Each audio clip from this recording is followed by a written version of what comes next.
So I think the biggest takeaway is that we're going to reimagine the future of home hospital. We're 38% cheaper comparing our home hospital care to usual care. In terms of experience, we have similar or better experience, and the safety and quality of our patient care is the same.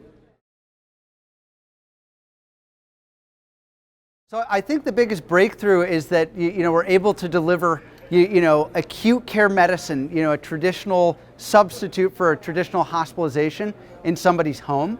And so I think our big kind of takeaway and what we're working on now is how do we scale it? I think we've proved our model, and how do we get to the next level in terms of building 4 beds, 8 beds, 16 beds, really thinking about the number of patients we can take home, and thinking about our delivery design. So how do we get the right touch at the right patient at the right time? So is it a paramedic? Is it a nurse? Is it a physician? And what of those touches is virtual versus in person? I think the biggest trend, at least in the home hospital world, as patients transition and we're thinking about coordinating their care, because they're leaving from their home, we're discharging them back home. I think it's a really nice, smooth transition. So I think it's really, still very much, building a relationship and, kind of doing the right thing in terms of the personal touch. And then I think there's a lot of suites of technology in terms of trying once again to provide that right touch with the right patient. And I think that's what most folks are thinking about.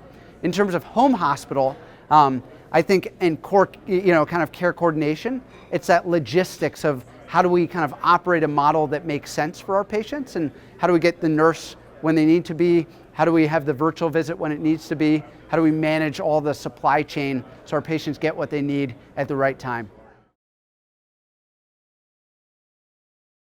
I think home hospitals are at a super exciting time. I'm always a big proponent of just do it and make it happen. I think it's about getting the right clinical leadership, the right kind of physicians, nurses, paramedics, building a care coordination staff and team, and then figuring out what type of technology is missing to kind of connect those pieces together. And number one, I think it's just moving forward and starting. It's really about starting and learning as you grow. And I think healthcare is still very local, and so figuring out the populations and the needs to hospitalize patients at home can be different in each of those markets.